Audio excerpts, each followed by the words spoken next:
Hi, Becky. You're muted. Hello. Could you do two things for me? Could you make me host, Okay. whatever?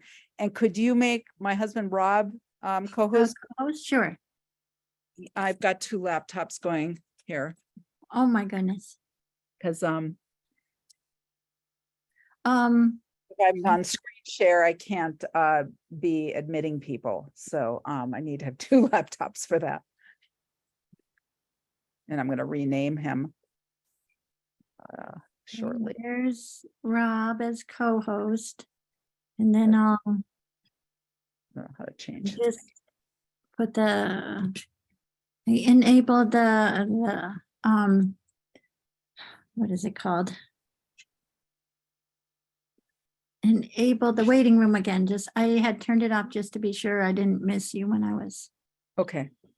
So I'm host. Now you need to be If you host. sign off and I need to make somebody else co-host, I have the power to do that. Yes.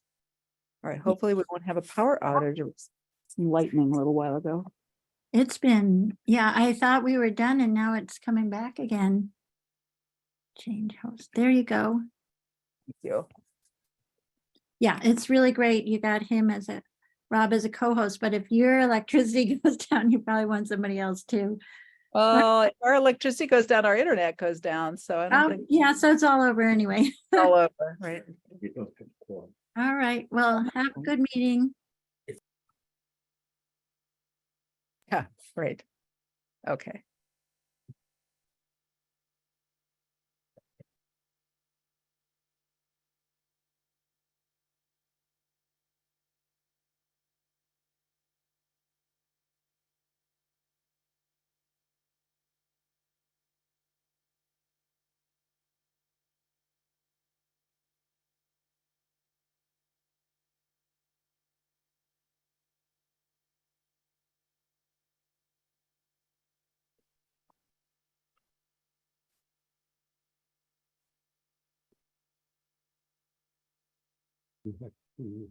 I know I don't want to drink right more. Whoops.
Hi, is that you, Scott?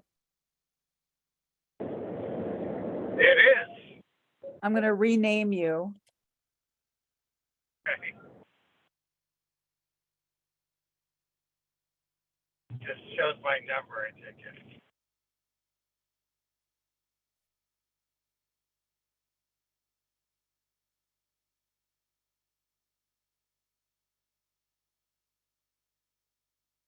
Hi, Patrick.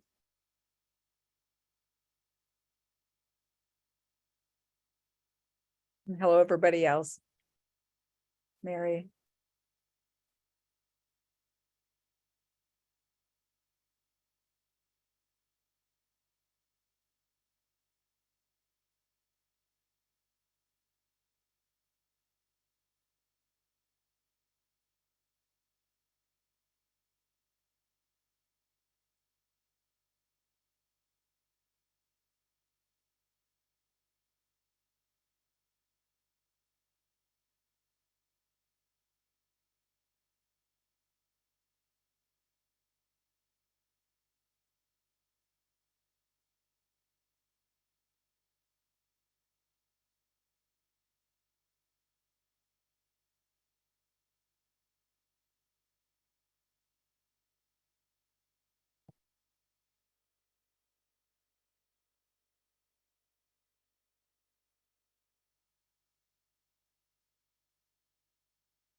Hi, everybody.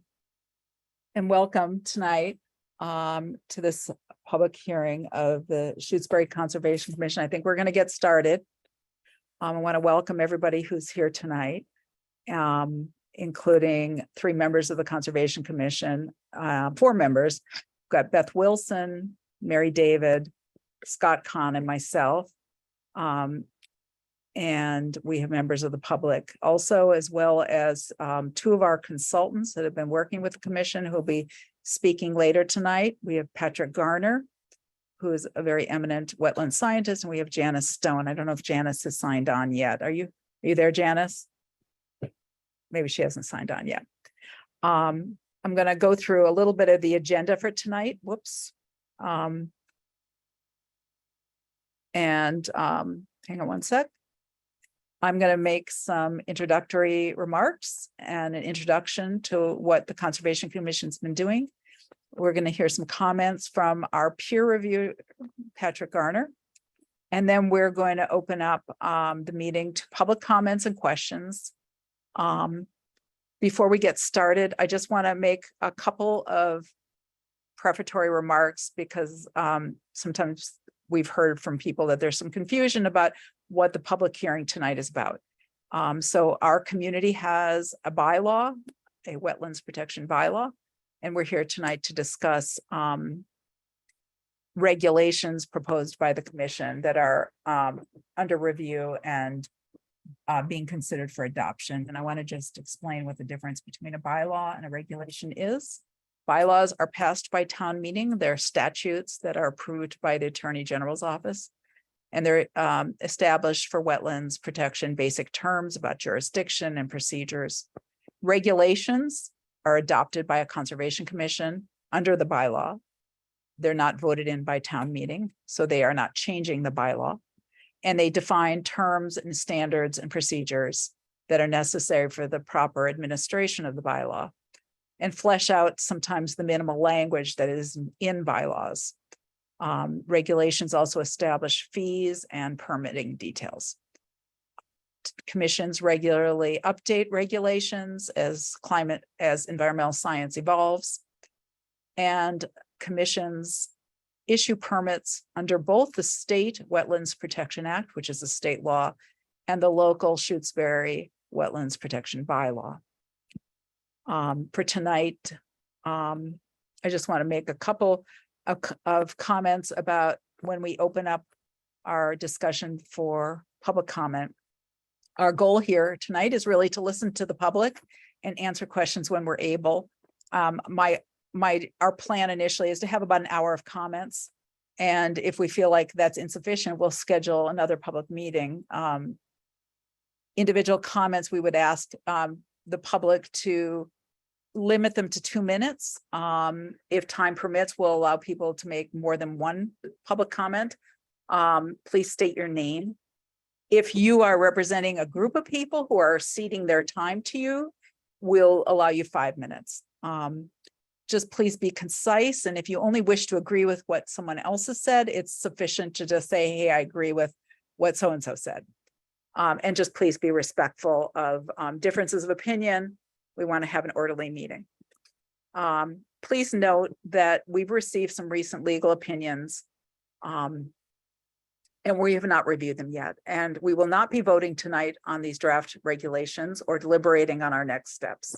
It's likely that we'll make further revisions and those decisions will be reviewed at a later meeting.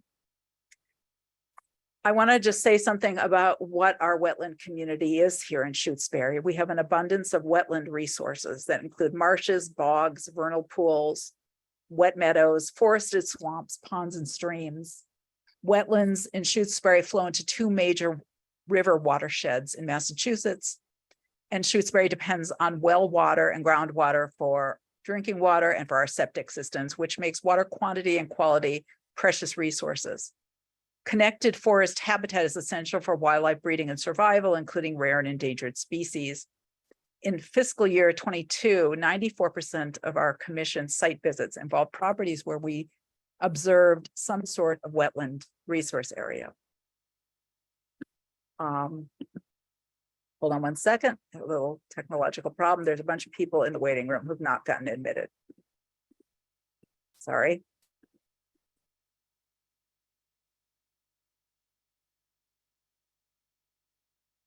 Hang on a sec. Admit all.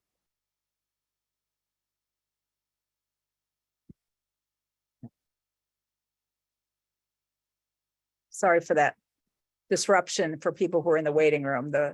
We had a little technological problem. Whoops. All right, to continue. And Shutesbury also has many miles of unpaved roads, many of which have hundreds, well, dozens, if not hundreds of wetland crossings that are subject to runoff and erosion issues. And to give you just a sense of what some wetlands look like in Shutesbury, we have many beautiful areas that I'm sure all of you have seen or live near and enjoy. What do our wetlands do for us? They act as carbon sinks and store as much as 20 or 30% of the global soil carbon, despite only occupying 5 to 8% of area. They create climate change adaptation and resilience zones, but are also vulnerable to the impacts of climate change. They filter out contaminants and pollutants from stormwater, septic systems, roads, etc., and they serve as a source for groundwater and drinking water. They support biodiversity and critical wildlife habitat, including rare species and endangered species, and they also protect us from wildfires. where are wetlands in our community. I know we know this, and I'm just going to throw up a couple of maps that show some mapping from Mass DEP. And in this map, which is just showing you Atkins Reservoir and the environment, the little green speckled areas and the blue lines are streams and bogs and wetlands, as well as Atkins Reservoir. And of course, we all know Lake Wyola, but if you look around Lake Wyola, there are streams, rivers, marshes, and other kinds of wetland resources around the area that are besides the lake.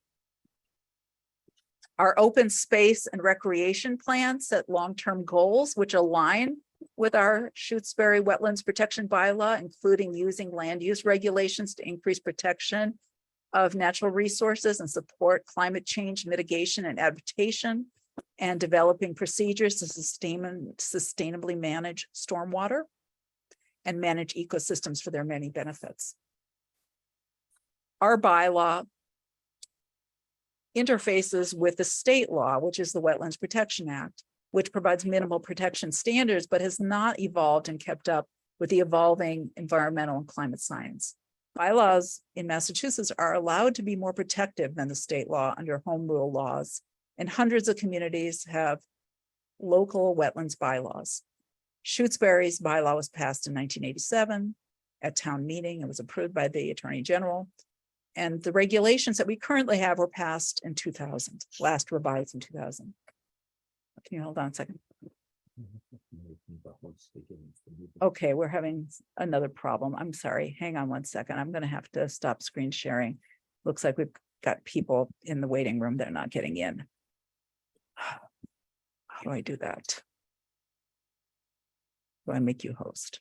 Sorry, I can't talk and admit people, so I'm trying to make somebody else host.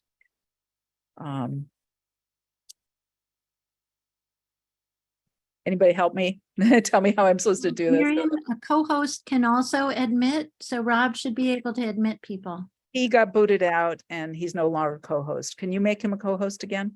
Actually, because you're host, you need to do it. So maybe if you make Beth the co-host, How do I do that though? you I'm go trying. down to Beth's name, blue box will that says more will light up. You press on that and it'll give you the option to make her co-host. All right, I just did that. Great. Beth, can you just let people in, please?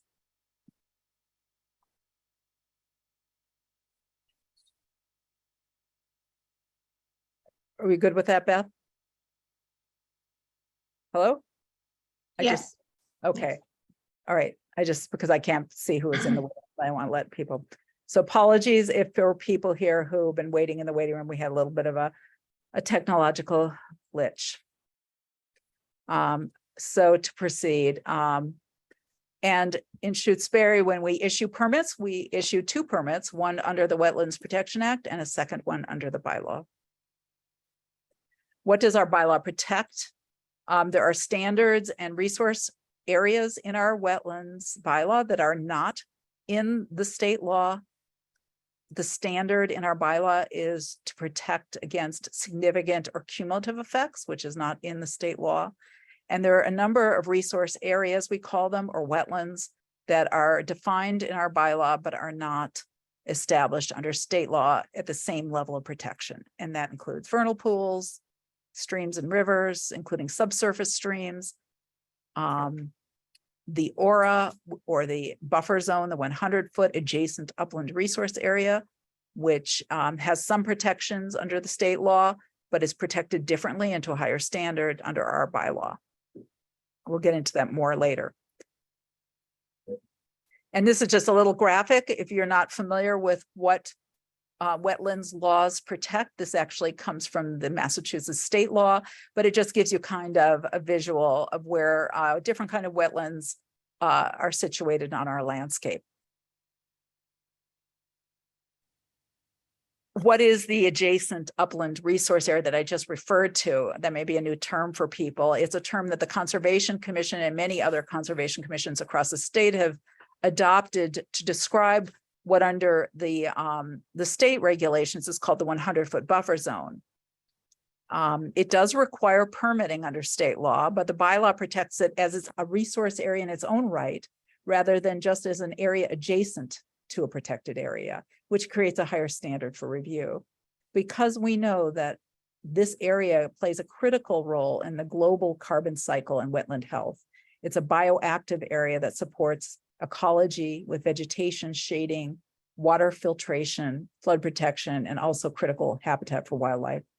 The majority of wild water-dependent species depend on the natural upland habitat for their survival. So we know that for many species, protecting 100 feet of upland is insufficient because they actually depend on a much larger area.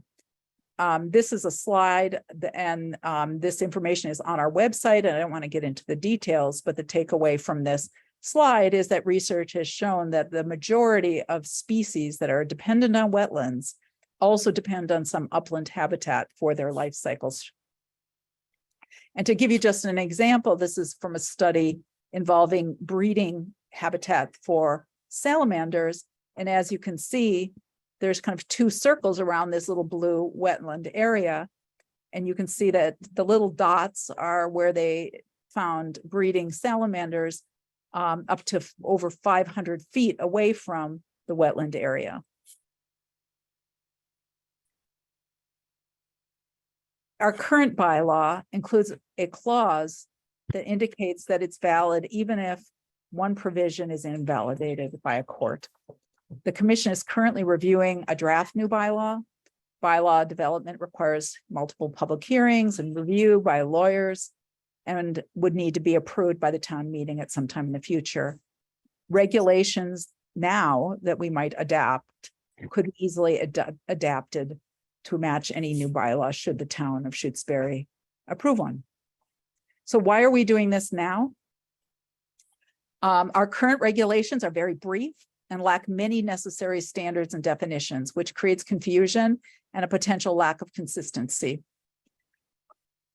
There are, for example, no definitions or standards in our regulations for significant or cumulative effect, subsurface streams, or how and why the aura needs to be protected. There's no standards for hardship waivers. Fees are outdated and have not been updated in 23 years. And there are just not enough exemptions in the regulations. And that results in a lot of unnecessary reviews and costs to residents. And we're hoping that these regulations will address some of those problems and make things easier for residents to go forward with their projects. I also want to call attention to a legal decision, and information about this legal decision is on our website. And so I would urge you to go look at it if you have further questions. This was a legal court case that was decided in 2022 involving the city of Boston and the city of Quincy, where a court made a ruling that is now precedent setting that established that local bylaws can be separate from the Wetlands Protection Act, and be more restrictive or protective, but they have to have regulations to justify that more protective status. They can't just say, we're going to protect a resource area. They have to explain it through regulations, which leads commissions with decisions that have to be based on regulations in order for them to withstand scrutiny. What's been our process for developing these draft regulations? This has not been a sudden process. This has been an ongoing process that's been going on for probably more than 3 years that I've been on the commission. Between 2020 and 2021, there was a working group looking at the regulations and the bylaw. And we also had a couple of working sessions in 2021 where we were reviewing the bylaw and the regulations. At a March 2022 ANRAD public hearing, we heard legal advice from our town council, Donna McNichol, who instructed the commission that we needed to adopt new regulations as quickly as possible because there were protected resource areas in our bylaw that are not defined in the regulations, particularly subsurface streams. And she urged us to develop standards and definitions for subsurface streams as a resource area as quickly as possible. So with that in mind, we began working on new regulations and we hired Patrick Garner as a peer reviewer. And Janice Stone has been assisting us, who is a wetland scientist. She authored our original wetland bylaw back in 1987. She's a past board member of MACC and a former chair of the Conservation Commission, and she works elsewhere as a conservation agent. We opened up our draft regulations for public comment about 2 months ago, and here we are now having a public hearing and a review. Again, this is just kind of some of the people who've been involved and how we went about developing these draft regulations. In large part, we looked at regulations that have been passed recently by other communities across the state to see what was the most current language. And some of those examples of those regulations from other communities are on our website if you want to take a look at them and get an understanding of how conservation commissions adopt regulations and what kind of pieces of information are in them. To give you just a sense about the organization of these new regulations, there's several sections to it. There's a table of contents. We do have some educational materials on our website that will help you understand what some of these terms are. So I'm not going to get into a lot of that. But these are just the basic organizational sections of these regulations. And one of the questions that people have asked is, why are these regulations so long and why are they so technical and so complex? Well, the answer is basically that we have to use legal terms that are found elsewhere in other regulations and statutes and court decisions. And we need to use precise language and sentences that sometimes seem a little lengthy with a lot of commas to prevent misinterpretation. The language needs to be based upon the most current scientific standards and methods. And basically, regulations serve as a reference for the permit decisions that the commission can make, including what findings and conditions we implement. And we want to make sure the public knows that these regulations are not the only resource for applicants to figure out what they need to do for their projects. The commission has instructions and checklists available on our website, which we would update if we passed these regulations or adopted some version of them. And we always offer informal assistance to landowners. So when you're in doubt or you're not sure what you need to do, please contact us. We're happy to help you, happy to talk with you on the phone, happy to have an informal meeting at one of our regularly scheduled meetings, or come out and look at your property and give you some feedback. So we're here to help. And just as a reminder about regulations, because even if we didn't have a bylaw, we still have the State Wetlands Protection Act, and those regulations are 246 pages long. So in comparison, these regulations are much more limited.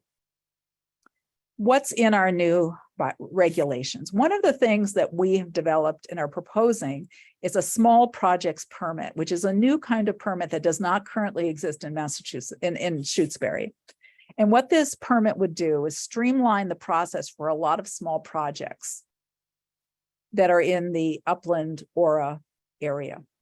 There would be a brief application, maybe a sketch, a hand sketch would be probably sufficient, a site visit, and then we would approve it at a meeting, no public hearing, and a very minimal fee is what we're proposing.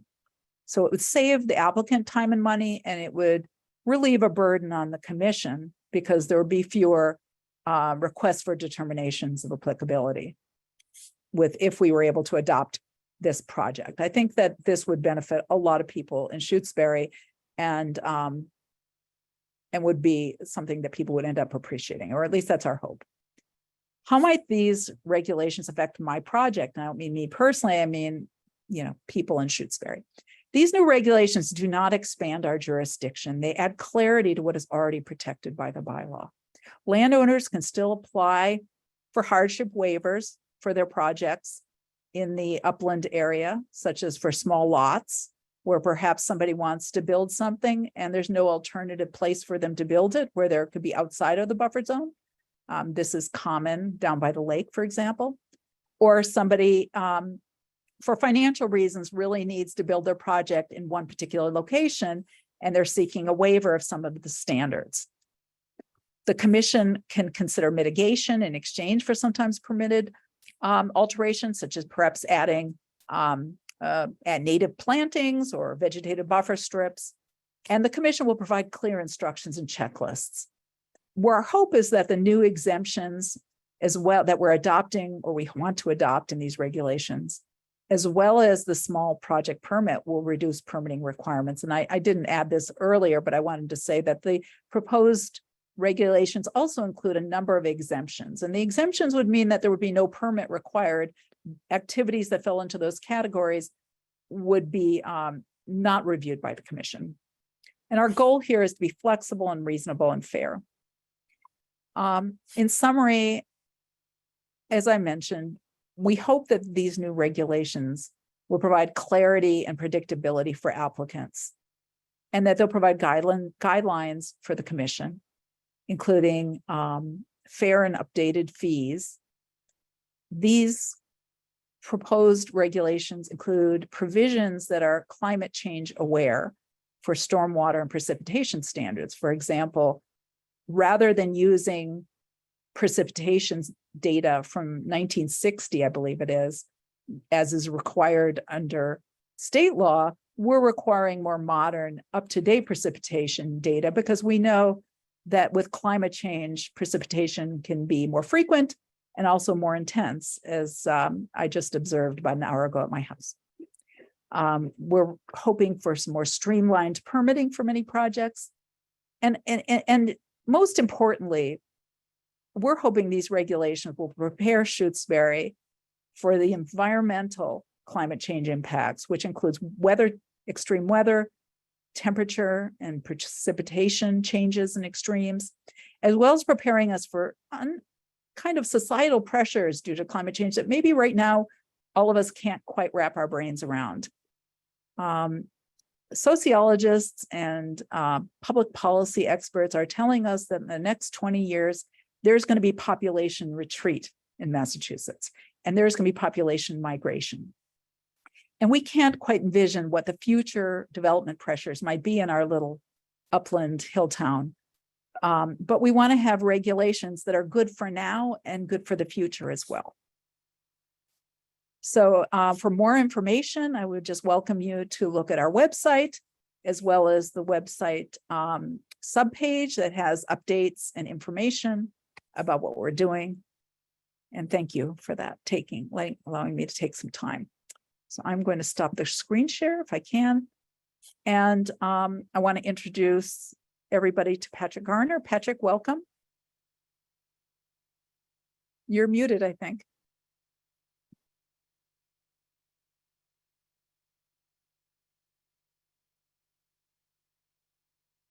Okay, I'm officially unmuted. Good evening. Hi.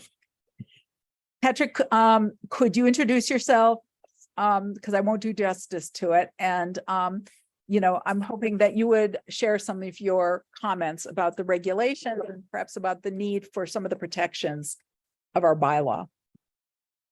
Sure, I'll give try and keep my comments brief. I know this is going to end up being a long meeting, I suspect. And as I mentioned to you earlier today, I'm going to be on board until 8 o'clock. So I'll try to compress this. I'm a wetland scientist and hydrologist. I've been a professional land surveyor as well. And I spent 15 years on the Massachusetts Association of Conservation Commissions, including being the MACC's president on 2 occasions. I do a huge amount of peer review. That's largely what I do, and I do so all over the state, from the South Shore into the urban communities on the eastern part of the state and in the western part of the state as well. I've been involved in both writing bylaws and reviewing bylaws, and I have spent a lot of time in court, including adjudicatory hearings before the— Hi, this is Becky Torres calling from Town Hall. Becky, could you mute yourself? I'm sorry, is this Brenda? Sorry about that. Okay, go ahead, Patrick. I'm live again. So I've got a lot of court experience, and I've seen an awful lot of arguing going on between interested parties about a lot of these environmental issues. I think the key takeaway in developing bylaws, and again, I want to emphasize that Shutesbury currently has a bylaw, and all bylaws under state law are required to create regulations, and the assumption is that those regulations are current and timely. And the Wetland Protection Act is the state regulation, and it governs all communities in the state without exception. So any community that doesn't have a bylaw still has to regulate all development under the auspices of what we call the WPA. The WPA was a wonderful piece of legislation back in the 1980s. It's now 4 decades old plus. And at the time that it was enacted, it was literally the envy of environmental parties in almost all states in the country. We were just amazing in our foresight and our ability to have crafted something that protected these resources. But very little has changed over the last 40 years, whereas the science that we use to understand these processes has changed rapidly. A good example of the sort of outdatedness of the WPA is what was indicated near the end of that presentation that you did, Miriam, and that's that the Wetland Protection Act requires an applicant to use a stormwater atlas that shows precipitation at different events. That's called TP40. It's technical paper 40. It was issued by NOAA, and it was issued in 1962. And I've been on the peer review committee for the more recent NOAA atlases, and we now know that the required atlas that DEP references was developed during a 45-year period of drought. So it tremendously underestimates the amount of storm precipitation that may occur during a 24-hour period. Now you might wonder, well, this is arcane and it's kind of detailed and so what, but you know, a couple of days ago we had a good example of what happens when that sort of misapplication is applied. We saw the rain that hit in Vermont and parts of New York, and many of you may have seen the videos of roads being washed out. Well, that happened because the culverts under the roads that allowed streams and stormwater to flow under them were undersized because invariably they were based on this old data. So most of the communities, not all, but most of the communities in the Commonwealth have now shifted to something that's called Atlas 14. And my understanding from talking to people at DEP is that DEP hopes that late this year or early in 2024, it too will adopt this more current precipitation data. But that's just a small insight into what some of the problems, the inherent problems of the Wetland Protection Act are. The point of a bylaw is to protect resources within the community that may not be adequately addressed by the WPA, by the state regulation, because each community is unique. It has different geographic and geologic features. Some communities, for instance, in Wellesley and Weston, where I do a huge amount of peer review, have very minimal or heavily endangered wetland resources. Communities in the western part of the state have far less population and therefore tend to have richer and more robust wetland resources. They're often of a very different nature. So each community is able under state law to come in and develop bylaws that address sort of the special wetland resources that may be found in that community. A good example is, had been mentioned in your slide presentation. I'm thinking of vernal pools. Vernal pools are the breeding epicenter for dozens of species of frogs and salamanders. Some of them are endangered, some of them are not. But the pools typically become tremendously active in early spring and develop polywogs, and they go through the full sort of life cycle of these species for 3 or 4 months. And the Wetland Protection Act protects these in a very, very limited way. We, at the time, that was considered to be adequate. As your slide showed, it's commonly believed that these species will go out 500 and 600 feet during the life cycle, the annual life cycle that they have. We have many studies on board throughout New England that show that some of the wood frogs and salamanders will migrate as far as 1,200 feet, and they depend on that terrain to be able to survive and thrive. And so what the bylaw does is it goes out 100 feet, and that is far superior to what the Wetland Protection Act has, but even that is considered under the current science to be tremendously inadequate. So it's a great attempt, and it's admirable, but it's sort of an indication of what we it's aspirational, I guess I could say, and in terms of the protection it offers, it is far superior to what the Wetland Protection Act protects. Similarly, what the bylaw calls the aura is what is commonly called under the Wetland Protection Act, the 100-foot buffer zone.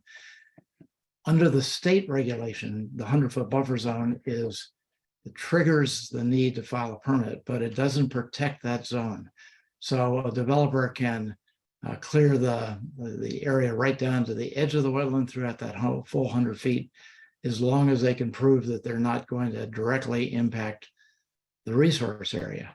And again, we know now over the last 40 years of science that changing the 100-foot buffer zone, or what we're calling the aura under the bylaw, has a direct effect in many cases on the resource area itself. For instance, it changes the temperature, it changes groundwater, it changes shading. All of those changes, as well as stormwater flow into the wetlands, all of those changes have direct impacts on the wetlands. So many communities have gone out and created a more extensive protective zone. Many communities are out as far as 150 feet. In this case, we're out 100 feet. So again, it's a careful, sort of conservative approach, but it's far better than the Wetland Protection Act itself. I think that's probably a pretty good broad overview of why the regulations are, or the bylaw regulations are necessary.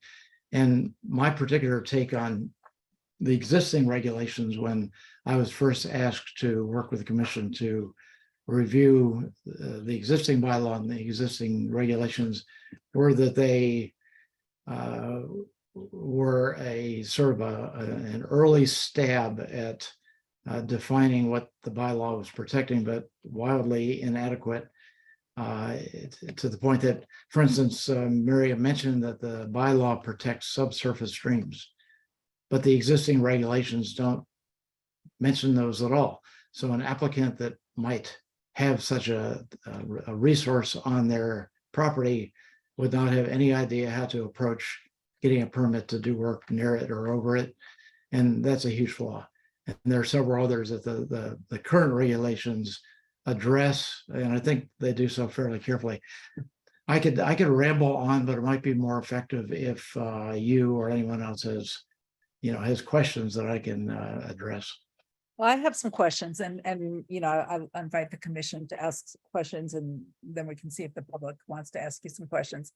Can you discuss or comment on the notion of significant and cumulative effect? And is that in state law or it's in our bylaw? It's not mentioned in the regulations. It's not defined in our regulations. And it's the standard that's established by our bylaw. Can you comment on that a little bit?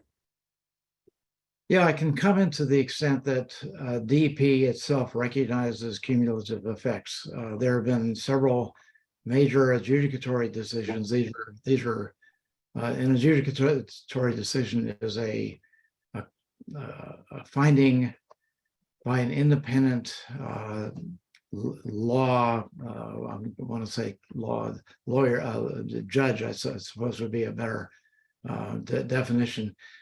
If a project is appealed, DEP initially adjudicates that. They decide whether the commission's decision was appropriate or not, but that DEP decision can then be appealed itself, and that goes into adjudicatory, which is more independent of DEP and has a more independent hearing. And there have been several of those decisions that recognize cumulative effect from multiple projects. And those have typically keyed off of when an owner or a developer might own 100-acre site. And I'm making this up totally as a theoretical example, but they might own and control a 100-acre site. Through their engineers and planners, they may know exactly what they want to do to develop that full 100 acres over a period of time. But what they do is they present phase one to a commission. And phase one does not show the entirety of phases 2, 3, and 4, and 5. And in fact, the developer may not even note that the remaining 60 or 70 acres of the site is going to be developed in the next few years. So the commission is not able to take a look at the full effects of that full build out. And DEP has stepped in and said that is within the purview of the Conservation Commission, and that should be information that is looked at and shared by all parties. So is that a different standard than in our bylaw? Well, it's a state-based standard, and so I would say that they're not the same, but they're similar. It's okay. Would anyone from the commission like to ask or comment on anything that Patrick has discussed so far? No, okay, it's all good. Um, Not fun. Scott, do you have any questions? Yeah, Patrick, it's good to hear you, and thank you for that summary. I think maybe Miriam had touched a little bit in your opening comments on this balance that the commission is trying to do here too with regulations and regarding exemptions, where we're trying to provide for these important protections to the wetlands and to DORA, the buffer zones around the wetlands, but also trying to ease permitting and reduce some of that burden on landowners who are trying to do projects. And I'm wondering if you might just take a couple of minutes to hit on your perspectives as a wetland scientist on that thought of trying to allow for some activities, minor exempt activities, to occur in a way that doesn't have a material impact or detraction from our wetland protections that we're trying to ensure. Yeah, I'd be delighted to. I think the frustration that the public almost always has regarding understanding both the Wetland Protection Act and bylaw regulations is that they're incredibly, it's not that they're complex, it's just that they're riddled with terms that we don't commonly use.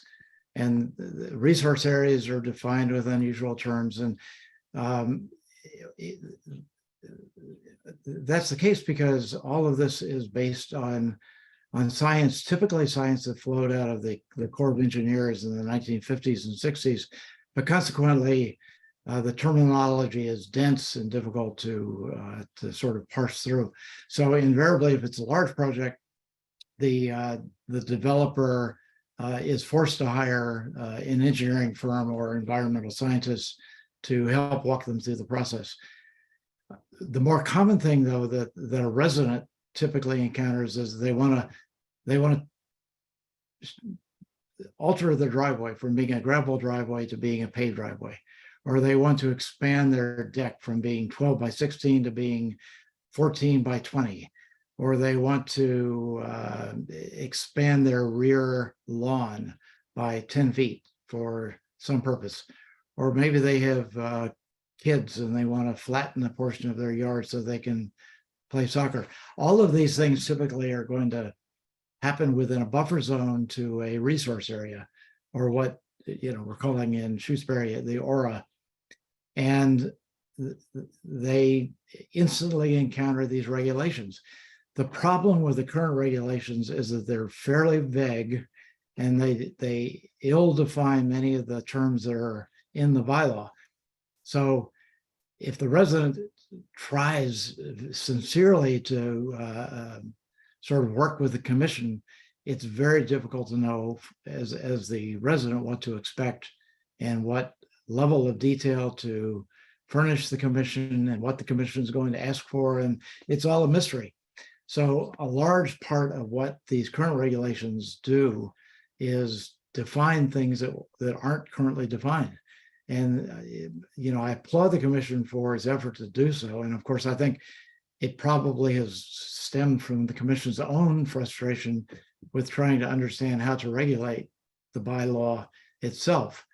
But by making the revision that it's proposing, it makes the interpretation of the bylaw protection, the existing bylaw that's there legally, far easier to understand. And by intent, it should make the permitting process itself easier for the average person that encounters the commission unwillingly. Did that answer your question, Scott? Partially, I think maybe a follow-up and just, again, generally speaking, but a little bit more specific here on the exemptions as drafted, gave some different activities in your, as an example. I think those are all the similar activities that come before the commission. I'm wondering if in your review of the bylaw for the big exemptions that we've drafted, if you have any thoughts in terms of, are those resonate with you as a wetland scientist, that those are types of activities that could be minor exempt, that could be allowed in such a way here without permits that don't interfere with or detract from our purposes? And maybe an expanded question, are there other activities that you think that the commission should be thinking about before other entities that are considered minor exempt that aren't currently in the regs as drafted? Let me just for the benefit of the public, if that would be okay, Scott and Patrick, I would just want to explain what Scott's referring to. Would that be okay? Yeah, go for it. That's a good idea. The state law, the Wetlands Protection Act, has a bunch of what they define as minor activities that are exempt from any review. And those include, sort of, vista pruning, for example, or putting in a small pathway that's not more than 3 feet wide. So things that are very minimal projects that don't have a significant impact. And currently, our bylaw has none of these exemptions adopted. So theoretically, our bylaw currently and our regulations would require permitting for all of those very small minor projects. So what we proposed is to adopt almost all of the state minor exemptions, minor activity exemptions, except for one, which is accessory buildings in the outer 50 feet of the 100-foot buffer zone or aura. And for those, what we're proposing is that if they're small accessory buildings and they're small activities, then they would be under the small projects permit, and you would not need to file an RDA. You would not have to have a public hearing or pay for a legal ad or pay for very expensive abutter notifications. You wouldn't have to do any of that. It would be this very streamlined kind of quickie permit, if you will, which I think we're proposing maybe would cost $25. I might be wrong, maybe it's 50, but it's somewhere in that zone, a very small fee, and could theoretically be approved within 2 weeks, maybe 3 weeks. So that's kind of how we Miriam, thread the needle. Miriam, you have a cat attacking your shoulder. I know. Well, boom bombs. So that's kind of how we threaded the needle, was saying that we wanted to exempt a bunch of things to bring it in alignment with the state regs, including road maintenance and driveway maintenance, which is currently not exempt. It means that currently, and this is, concerning for a lot of residents, if they want to repave their driveway, they need to get a permit from us because there's no exemption under our bylaw. So we would be adopting those exemptions and, instituting this small project permit to address some of the other issues. That's kind of where it's at. Yeah, Go ahead. Miriam, let me comment too and say that for anyone who's concerned that the exemptions might be weakening the protection that the bylaw affords, I've looked at them carefully and they do tend to mirror the Wetland Protection Act exemptions, and they're de minimis, they're fairly benign, and they're something that if it's not addressed in a bylaw and it's not exempted in regulations, they can tie up the commission's time and tie up a resident's application process. So I think, particularly in the case of Shutesbury, what the commission is proposing with these draft regulations are completely appropriate and to the benefit of the local resident. Thank you both. That answered my question perfectly. Great. Thanks, Scott. Thanks, Scott. Are any other questions from the commission?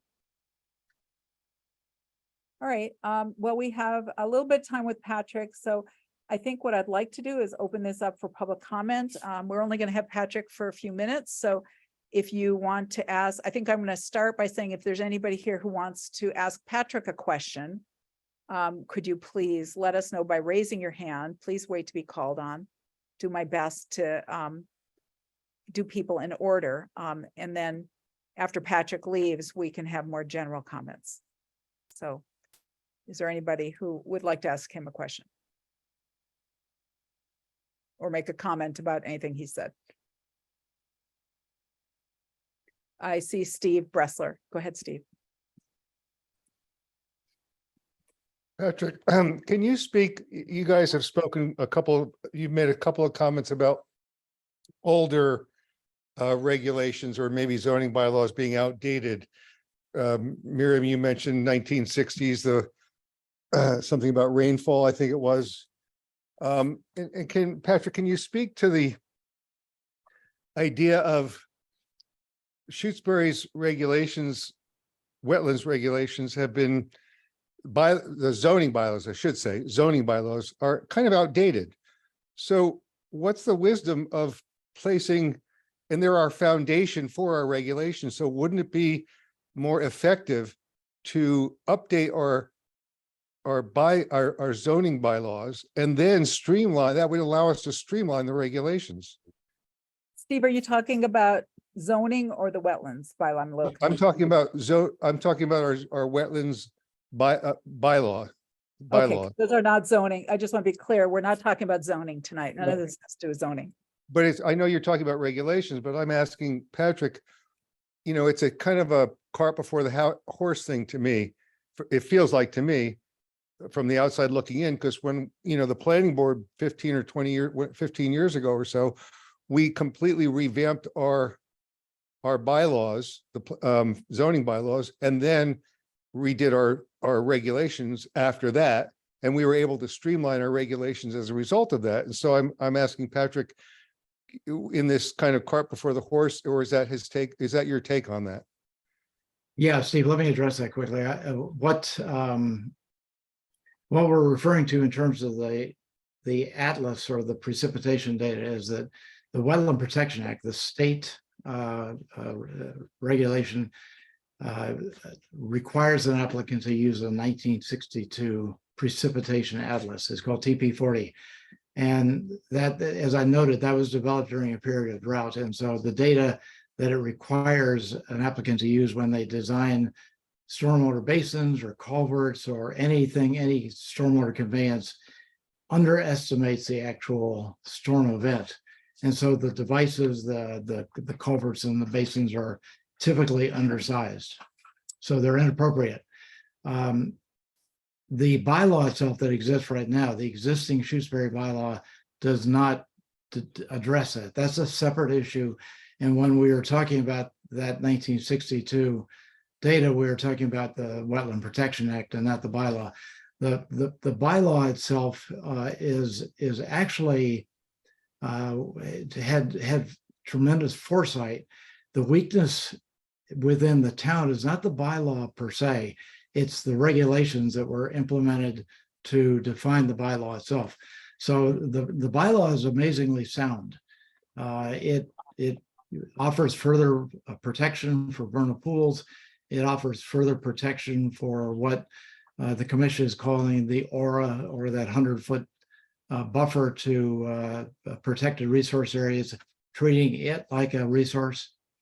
And that's in the existing bylaw. That's not something new, but it was poorly defined and difficult to implement in the existing regulations that the commission has to act under. So that, I think that's partly what drove the commission to try to revise them so that they had a working document that accurately reflected the existing bylaw. One of the legal opinions that has come about in the last 3 or 4 days, and I've read both of them at this point, coming from Greg McGregor, was that the bylaw itself has 1 or 2 areas that need to be tweaked because of more recent court cases that have happened in the last 5 years. That doesn't weaken the existing bylaw itself. It simply means that that small portion of it might bear scrutiny and justify a new bylaw, sometime the next year or two that the town would consider. But right now, the town is operating under an existing bylaw. The regulations that are over 20 years old are poorly defined and difficult to understand and permit. And these draft regulations, as I understand them, are an attempt to flesh that weakness out and define them so that the commission can operate properly. Patrick, to follow up on that question, and thank you, Steve, for your comment and question. What is your thought about our issuing permits without updated regulations? There's been some discussion about putting the bylaw aside and not issuing any permits under this bylaw until such time as a new bylaw is passed by the town meeting. What are your thoughts about that? Do you have any? No. Hello? Miriam, who did you address that question Move to? on. That was to you, Patrick. Oh, I'm sorry. I thought that was being addressed to Steve. Oh, it was to you. Well, I think that's more of a legal question and not a Okay. technical wetland science question. Fair enough. I'm not sure that you can. I'm not sure that you can set aside and decide not to implement an existing bylaw because it is, in fact, it is a legal document, and you have to operate under, in my understanding, unless a court perhaps suspended it. But I don't think that it can be arbitrarily, you can arbitrarily choose not to implement an existing bylaw. But that's my non-legal legal opinion. Understood, understood. Sorry, don't want to put you in that position for sure. Any more questions for Patrick? I don't know, you have to leave in like 3 minutes, so I guess, what? Exactly. Sorry about that. If there's a quick question that Patrick can answer, would anybody else want to ask him anything?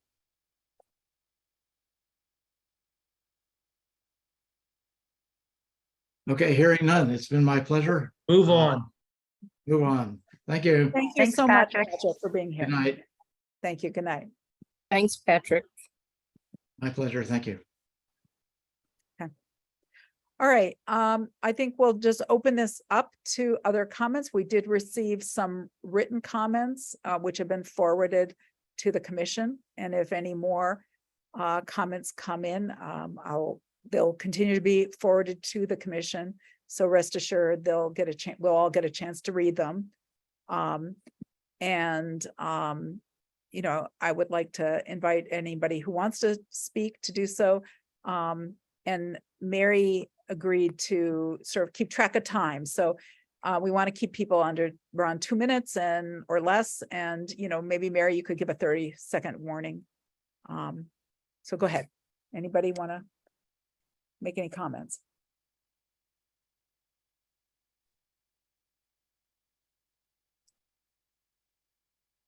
Sharon Weisenbaum. Hi there, Sharon. I'm on Park Corner Road, and I just wanted to introduce myself. I'm a member of Smart Solar Shutesbury, and we decided to hire an independent counsel to review the regulations.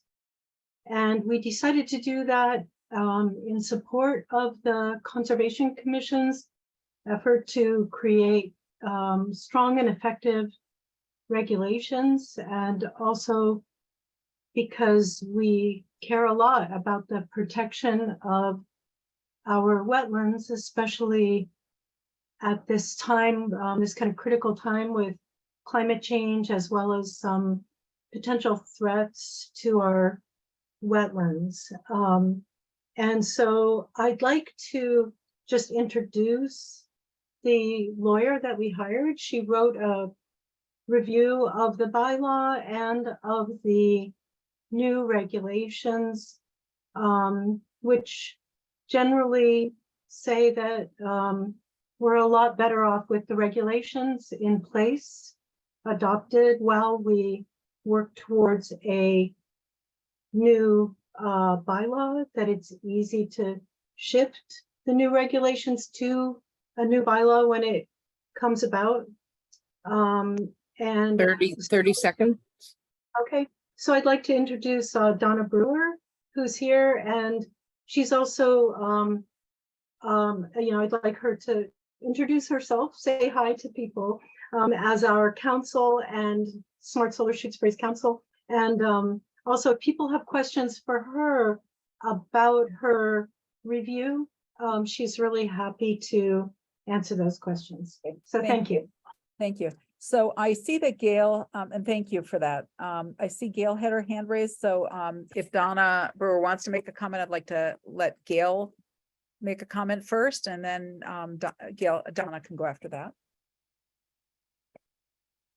Go ahead, Gail. During my many years on the Conservation Commission, we were well aware of the need to update our wetlands protection bylaw to better reflect the current language in the Wetlands Protection Act.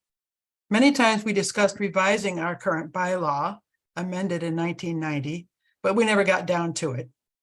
Our wetlands bylaw was based on MACC's model bylaw, a good bylaw at the time, but that model has changed considerably since 1990, and several changes have been made to state law that affect the current bylaw. With those facts in mind, I must take issue with the comment in Smart Solar's letter to the Concom that our wetlands protection bylaw continues to serve us well after 35 years. Further, I have to wonder what Smart Solar Shutesbury's interests are in revising the wetlands regulations. Namely, why they warrant the expense of hiring a lawyer to support the Concom's draft regulations, and what the stated time sensitivity might refer to, if not the current court challenge to the solar bylaw. But the issue of solar power generation in Shutesbury is an entirely different matter. The subject of exploration by the Energy and Climate Action Committee with regulations that would be sorted out and established by the Planning Board, and has no part in revision of our town's bylaw regulations. True, there is urgency to slow climate destruction of our town, but that does not lend time sensitivity to Concom's regulation of our town's wetlands. On a more mundane note, I am struck by the addition of new fees in the proposed regulations. For instance, why $50 for a small project permit required to cut a tree in the buffer zone? Not to mention the dramatic increase in current fees. 30 For seconds, Pardon me? 30-second head up. The current fee for an NOI single-family dwelling in an area regulated under the bylaw is $50, with the proposed fee of $600. The Concom side-by-side review states that current fees do not cover administration costs, but I would say that the Concom's so-called administrative costs need not necessarily or ordinarily include costly legal and consultant fees. The commission has not historically incurred legal fees. Okay. Now, thank there is a full complement of commissioners who Really? seem highly energized. Gail, I hate to cut you off, but you're at 2.5 minutes, please. And other people have their hands raised. So maybe we could circle back to you if that'd be okay. Yeah, circle back, please. All right. I see. I see some hands raised. I see Carlos and Sandra, and it seemed like Sharon, you had asked to have Donna Brewer introduce herself and make a comment before anybody had their hands raised. So I'm going to give you that opportunity. Thank you, Madam Chairman. For some reason, I'm not seeing how to raise my hand. Okay. But yes, I'm Donna Brewer. I have been a municipal lawyer since 1998. I have done land use for longer than that, including wetlands. I have had a careful review of your proposed regulations and your bylaw. I support the commission's view that the bylaw needs to be updated, but in the meantime, I support regulations now. I think the proposed regulations are effective and will serve the commission well in reviewing projects until the new bylaw can be adopted. Thank you. Okay. I see also Michael Husting has hand raised. Sandra, are you the next person? And could you state your last name for the minutes? I'm actually Charlene Galinsky. I'm a resident of. I'm sorry, wait, let's stop for a sec. There's something Yeah, going on. you know, I have my phone on too, and I'm using an iPad. I'm Charlene Galinsky. I've lived at Lake Wyola over 30 years as a part-time resident. We did our house over many years ago, and must say that the Conservation Commission at that time was wonderful. We ran into no problems, and our house ended up having wonderful things done, which only benefited Lake Wyola, including a new sewer system, including new water, including a new foundation. And those regulations obviously were well-written and did well for us as homeowners. I've read your regulations, I've read your bylaw, and I've also read, I think it was McGregor's legal finding, and I am concerned as a resident. Number one, at the number of times that the commission has the right to request of the person applying for a permit authority by a hydrologist, by an arborist, by an engineer. Those are not inexpensive items for people to deal with, and it is up to the discretion, according to your writings of your commission to allow that to happen at any time during the process. And I think I counted at least 4 times when you can do that. And you clearly say it is to be paid for by the residents. So in other words, my take on that was that if you want the permitting to continue, you have to put out some serious money if you request to have experts in the field because of your need to have something clarified. So that's a little concerning to me. Also, the legal finding that I did read did not just have a few. 30 seconds. All right, did not have a few items. They were concerned about the redundancy. They were concerned about some legal points. So I think before you proceed with any further work with this bylaw, it needs to be looked at. I have to tell you, I have sent it, both the bylaw and regulations, to the DCR for review. I did receive an email back. It is in the hands of the commissioner, because I feel the state needs to also look at this as completely as possible to give a finding as to how these regulations and bylaws will help or hurt the residents. And right now, I'm feeling as a resident, it can be All right. hurtful. Thank you. And thank you for that. And certainly if you do get any feedback from the state, please share it with us. We would welcome that. Just as a point of information for the public, I just want to note that with a notice of intent under the state law, not under the bylaw, the commission could require an applicant to hire a consultant or develop and submit engineered plans. In fact, the state regulations for notices of intent require plans that are stamped by an engineer. So that requirement exists under state law. There are provisions where for the commission can waive those requirements, but they're not unique to the bylaw. They already exist under state law.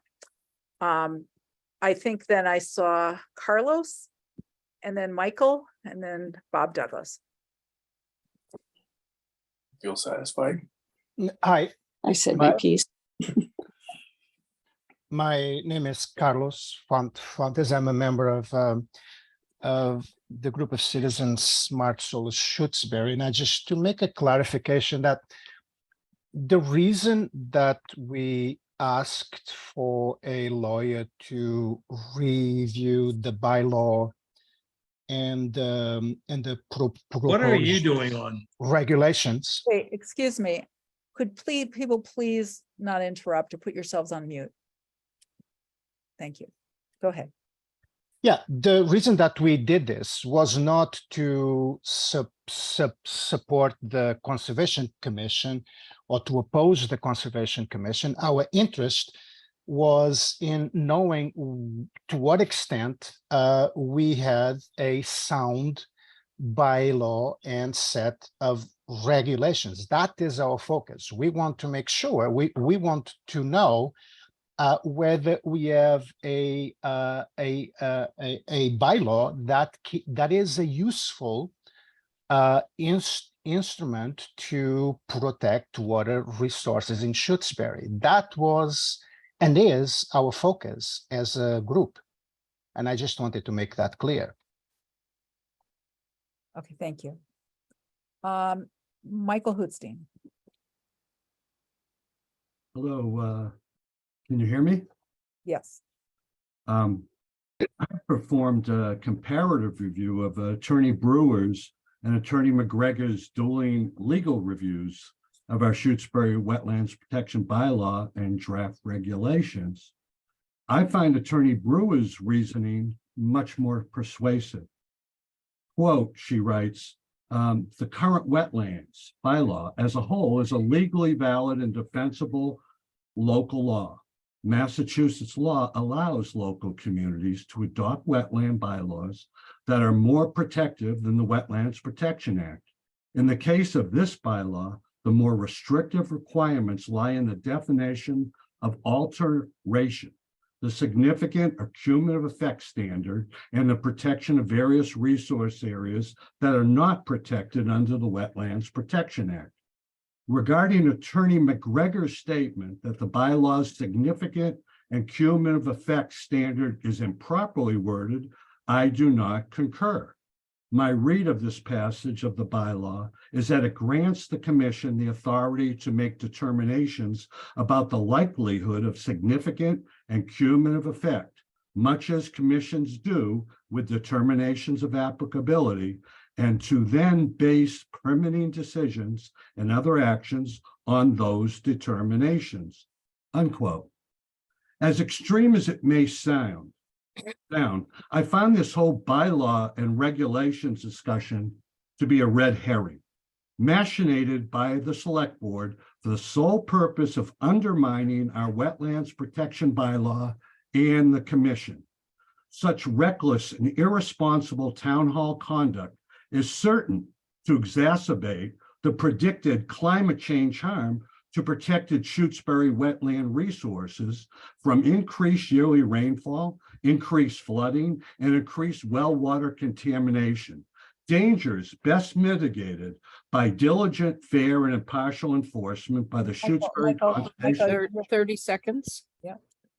free from select board threats, interference. In conclusion, I trust the commission will fairly and impartially deliberate, giving no credence to the select board's attempted assault on the rule of law, ever mindful of the U.S. Supreme Court Justice Brandeis's forewarning, 1928, decency, security, and liberty alike demand that government officials shall be subject to the rules of conduct that are commands to the citizen.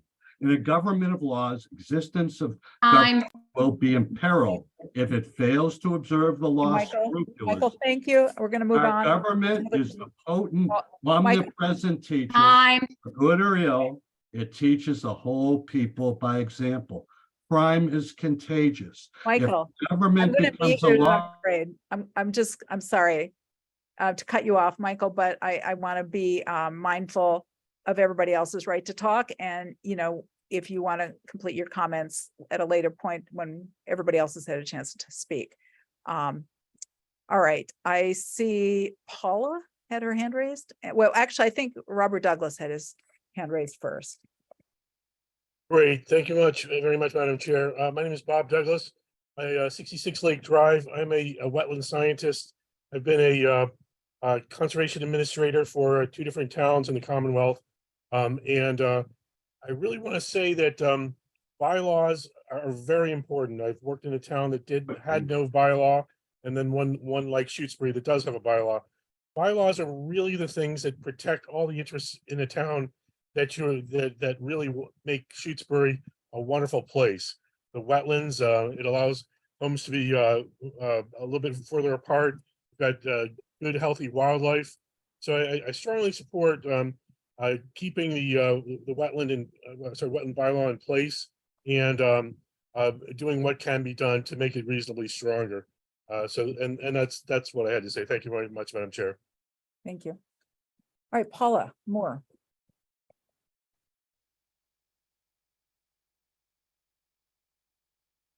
You're muted. Yes. Sorry. Yes. I just wanted to, I want to thank the commission for all their hard work and efforts, and Smart Solar Shutesbury as well, who I'm a supporter of. And, listening to everybody, we have so many incredible resources and intelligence here, and caring for our environment and our town. And my hope is that we can all work together to that end, which seems like what we're doing. That's all I have to say. Thank you. Sure. Yeah, appreciate that. I see Mary Lou Conca has her hand raised. Hi, yes, Mary Lou Conca. I live on Wendell Road. I wanted to publicly thank Michael Hoodstein for his input this evening, and I'm really sorry he didn't get enough time to finish. It appears he's left the meeting. I support every word that he was saying. So, and thank you to the Conservation Commission. I know that you're facing like some difficulties with with what's happening with you, and I appreciate your standing, all of you. Thank you.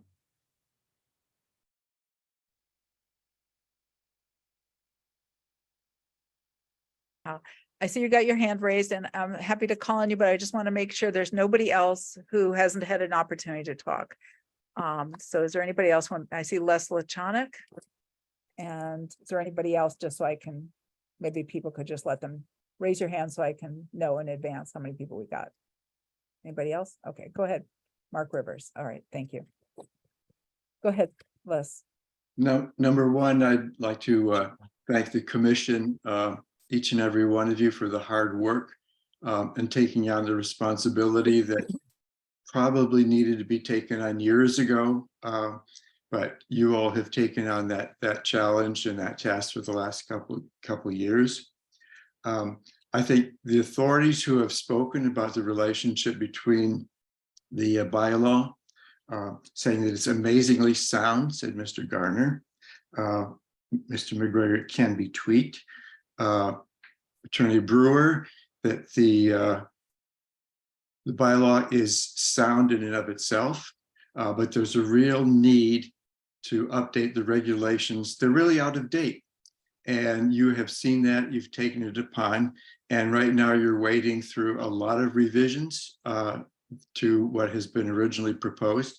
And I trust you will continue to do that conscientiously. And my final word is to take on that task as expeditiously as you can. To get that work done, I think you're almost there.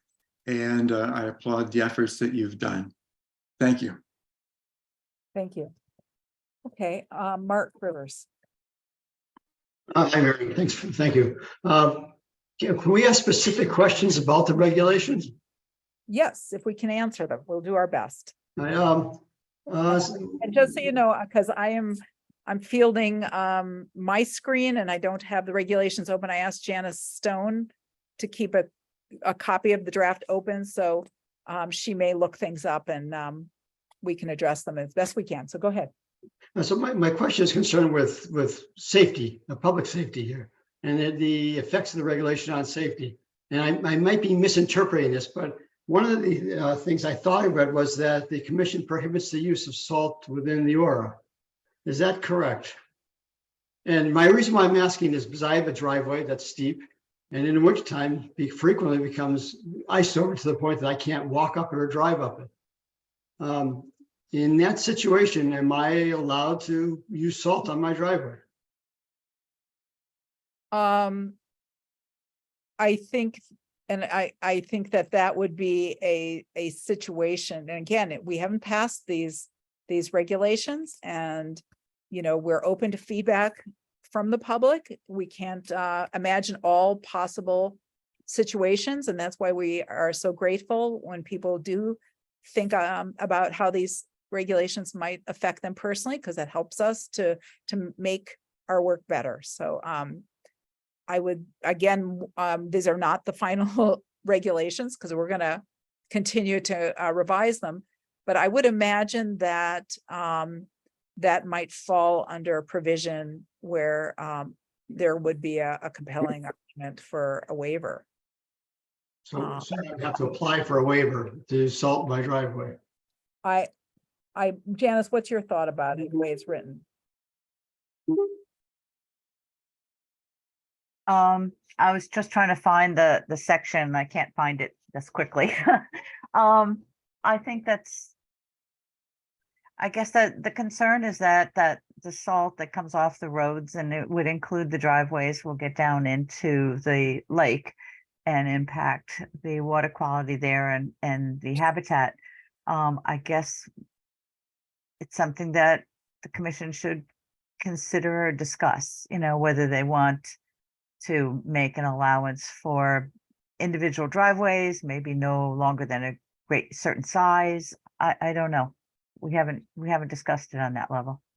Can I ask another question? Let me just add, I think, that's we clearly didn't think about that particular issue, Mark, in all fairness. And I'm looking at the provision in the regulations right now, and it addresses pesticides and fertilizers and herbicides within resource areas. And it's possible maybe we should think about whether we want to include salt, given the safety issues. I think that's a reasonable argument. I think we need to think about that. A related issue is has to do with removal of healthy trees that are very, very large. Trees that were planted 70 years ago, and that could fall onto a house and could create significant damage. In the past 5 years, I know of at least during three storms in different years where trees fell, two of which fell onto the house. One of them was mine, and one fell very close to a house. And so the question is there, will I be able to remove a healthy tree that's excessively tall that could easily fall on my house and create significant damage? Yes, my understanding is that you would have to get a permit. And right now, my understanding is you need a permit anyway, because vegetation removal in the buffer zone requires a permit. So that's currently the state of affairs. So we're not changing that.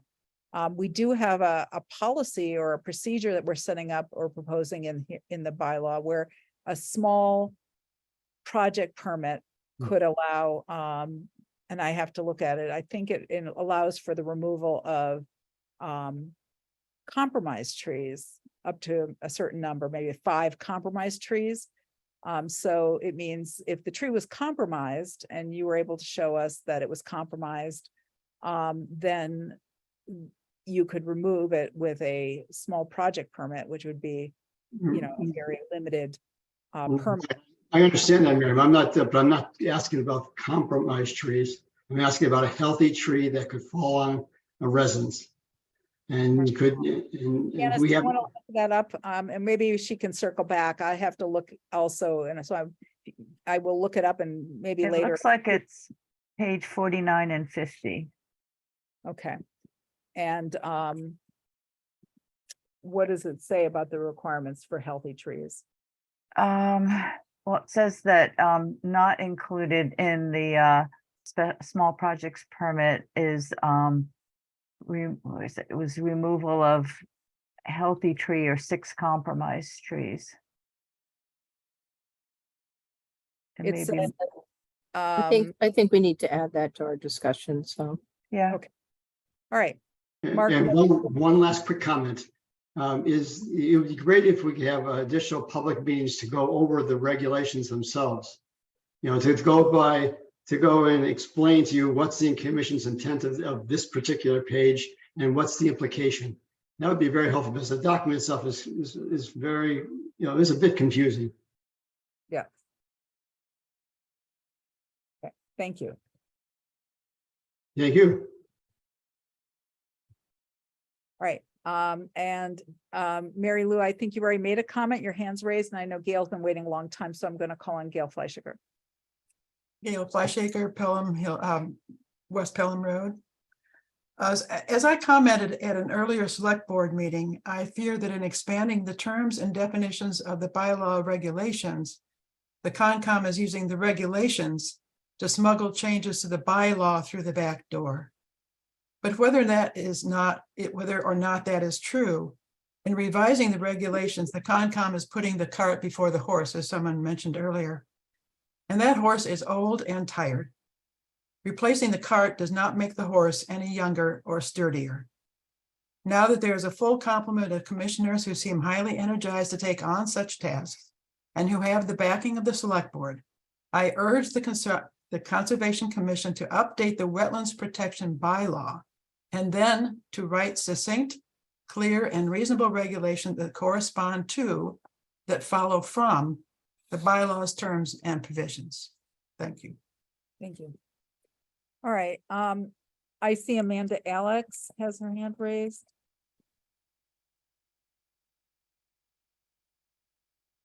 Hi. Hi, thank you. Some people seem, concerned about the bylaw in fact, and think, as Gail just mentioned, that the bylaw should be dealt with first and then the regulations done. But it's my understanding that you guys want to have something in the interim because it takes some time to update bylaws. I believe that's what you said. So I guess my question is, I think you've mentioned this, Miriam, aren't regulations able to be updated as needed and necessary as time goes on? And in this case, it would be if the new bylaw that gets promulgated by the Concom and approved at town meeting, if that had some changes that needed to be, and the regulations needed to be tweaked in order to cover them. That's possible, isn't it? Isn't that what you would do? To update them again, there. Yeah. Sure, yeah, I mean, there are some communities that update them every couple years. Right. So that's not unusual for there to be multiple updates to regulations. What's a little unusual is that we waited so long. It's been 23 years, which is a long time. Okay. Mary Lou. Yeah, this is a quick comment to Mark Rivers. He seemed concerned about the salt issue. And there are products out there that are nature safe. I've bought them before, if not organic, so that you don't have to worry about contaminating with that salt stuff. Thank you. Thank you. I saw there are two hands raised. I saw Carlos's hand, and then I saw, and I'm sorry, I've forgotten your name, Sandra's iPad. It was Charlene. Yes. Charlene. Maybe Carlos's hand is no longer raised, but go ahead. Why don't you go? Carlos or me? No, you. Oh, okay. Thank you. I just wanted to give a very clear example of a bylaw problem that the town of Deerfield had, and that's why I'm very concerned about any bylaws that are being changed. A few years ago, the town of Deerfield introduced 4 new zoning bylaws, and I know this isn't zoning, but I just want to give the example. And in the audience was a man who must be a resident of Deerfield, and he clearly begged the town not to vote in these 4 bylaws because of their specificity and because of their unique completeness, I guess is the way I want to put it. And anyway, the town voted it in, voted all 4 in. A few years later, the town had purchased for hundreds of thousands of dollars some land in our town to build a town park. Well, lo and behold, one of the residents who abuts this land took one of those new bylaws and actually got a lawyer and sued the town for violating one of its own bylaws, which had to do with green space. And so I'm just cautioning this commission and the select board, as well-intentioned as people are with bylaw writing, you have to be careful because legalities are legalities. And if something is not right, if something is not worded properly, it can come back to bite you. The resident won in the lawsuit. The town now has this piece of property, which I'm not sure, none of us know what they're going to do with it, even though they spent hundreds of thousands of dollars of taxpayer money to purchase it.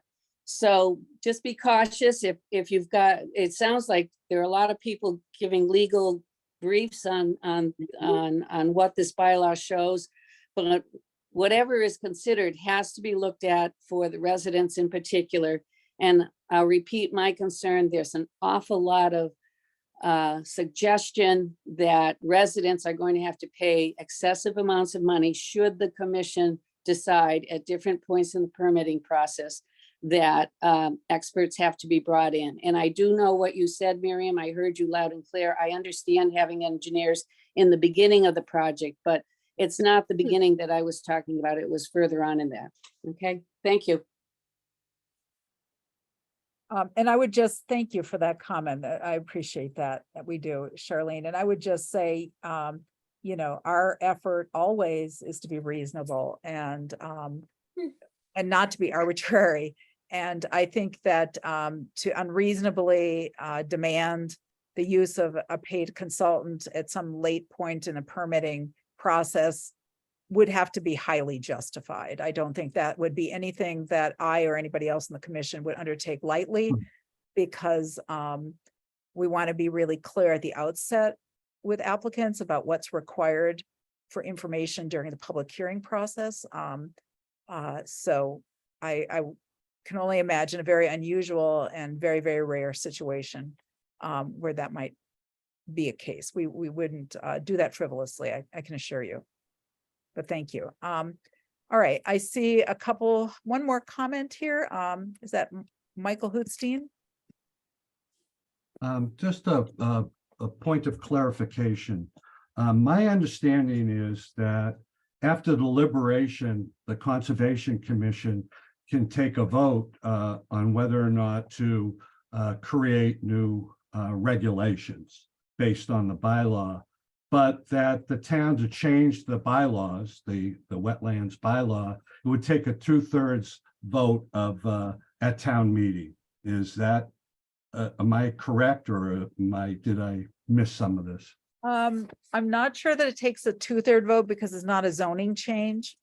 And my recollection was that it required a simple majority at town meeting. And there may be somebody in this meeting today who knows that better than me. I'm even wondering whether Donna Brewer might know this. But my recollection was it was a simple majority. Thank you. Does anybody know that? Donna, your hand is raised. Could you just answer that quickly for us, since you're probably very knowledgeable? You're correct, Madam Chair. It's a majority for an amendment to a general bylaw. Yes. Is she a resident? Is that woman a resident? Yeah, she lives on the lake. Oh, this lady? Sorry, no, Donna Brewer. I'm with Smart Solar Shutesbury. I'm not a resident. Could you please mute yourself and lower your hand after you've been called on, so I'm not, unless you have a new question? Okay, go ahead, Michael.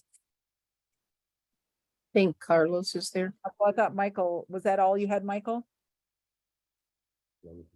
Michael lowered. Yeah, his I hand. think, yeah, I think he was. Thank you very much. I had my question answered. Thank you. Okay, all right, and then I see Carlos.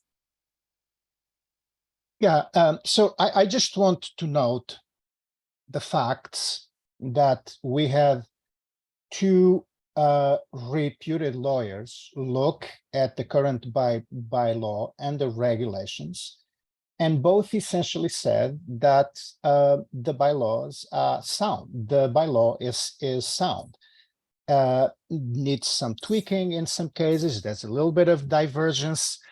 But in essence, both are saying that the town of Shutesbury is a sound bylaw, and what it needs is a set of regulations that can clarify the implementation of that bylaw. Now, it seems that there's some comments, and I don't know if Gail was alluding at this, that whether you were suggesting that we should let go of this by law, put it aside, which legally we can't do until we have a new one. And I think I agree with you that we need a new one, that we should move towards that. But in the meantime, we should adopt this one. I think we should adopt the proposed regulations and have a document that in fact can be useful for the residents of this town. Now, I heard the concerns that Sandra has, and I think those are valid concerns, and we should pay attention to that. But in the essence, I think any kind of suggestion that we should let go of the current bylaw, or that the current bylaw is not sound enough to be a workable instrument in the 30 town, seconds.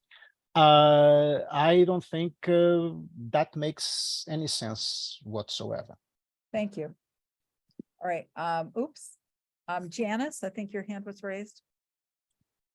Yes, just a short thing.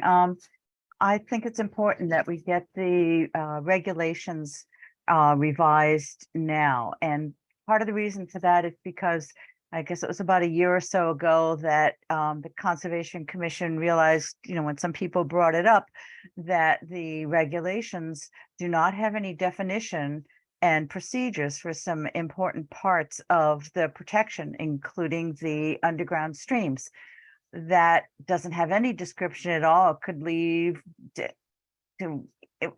was no there's no way for the applicant to know what needs to be done, and no way for the Concom to be consistent on applying that. And so I think that was an important impetus to getting the regulations revised now, because we need to have that in place, or it puts the town and the Concom in a very precarious legal situation if someone comes forward and the Concom is trying to enforce the bylaw with mapping of the underground streams, and there's no procedure and definition on that. And that's the primary thing that Patrick was hired for based on his experience, and he has provided to the regulations. And it's probably the most important thing right now to keep the town and the Concom legal. Thank you. Janice, while we've got you here, since you are, and I just want to explain for the public that while you're here as a member of the public, you are also our consultant, and you worked on these regulations. And unpaid consultant.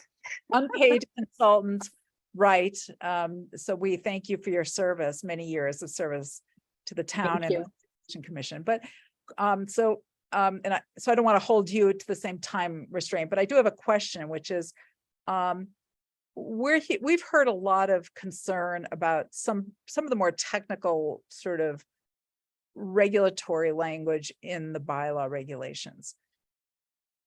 Could you envision a let's say pared down version of regulations that we might develop from this draft that maybe removes all of the questionable or complicated permitting questions, and really just focused on things like scientific standards and legal and resource definitions and things that are more science-based, and kind of more straightforward in some ways? I hadn't thought of that originally, but I don't remember if it was Patrick or someone else that suggested that a lot of those could become sort of like attachments or reference materials for the procedures that are more easily changed, and that you stick to, like you were saying, the definitions and the important parts that make sure everything gets done properly, that you make more of it appendices or whatever. And I haven't done that, but I can't remember who it was. One of our experts suggested that as a way to cut it down. There's a certain amount of vocabulary you're not going to be able to get rid of. It refers back to the state regs and the State Wetlands Protection Act, but many pages probably could go into some other kind of appendix or associated reference materials. We could try. Yes, I was thinking, keep performance standards, keep scientific delineation methodologies, definitions, scientific definitions, maybe, clarifying, when permit documents are due, there's some there's a very nuts and bolts kind of everyday permitting stuff that we just want to be very consistent with, like, how many days before a public hearing do you have to get all your documents in, right? Applicants need to know that. We need to be consistent. That shouldn't change, things like that. But so that's one of the things I think they said you could probably do as a separate sort of checklist or something, so you could change that as you needed to. You could do that as a check. Those would be more policies. But if that's the difference between a policy is not legally enforceable, whereas if it's in a regulation, that's where kind of the rubber meets the road. But that's the question I had, was whether there might be some ways for us to take another look at this and maybe just figure out kind of what are the most essential things that are needed in order to be functionally operating with the bylaw, and not work on, maybe not include some of the other pieces of it. Yeah, I think so. Okay. All right. Well, that would be something we would have to look at and talk more about, but nothing's decided about that tonight. I'm just looking at hands raised. I know Gail had her hand, and then I see Sharon. Is there anybody else? I would just like to respond to to Carl's speak. question. I'm sorry, who is that who just spoke? Hi, Miriam, Mike Stoth. I'd like to speak. Okay, some people had their hands raised, Mike, so how about if, when I get to, I'll have, the people who have their hands raised, I'll let them go and then I'll call on you, okay? Thank you. Thank you. All right, go ahead. Yeah, I just wanted to respond to Carlos's question. I did not mean to say at all that we put aside the current bylaw. It is a standing legal document, and we abide by it. I am saying that it needs to be updated. And that is all, but it is current, it is effective, and we abide by it. But it needs to be updated. Yes. And I don't think there's, I think that, I can say safely, because we've discussed this as a commission already.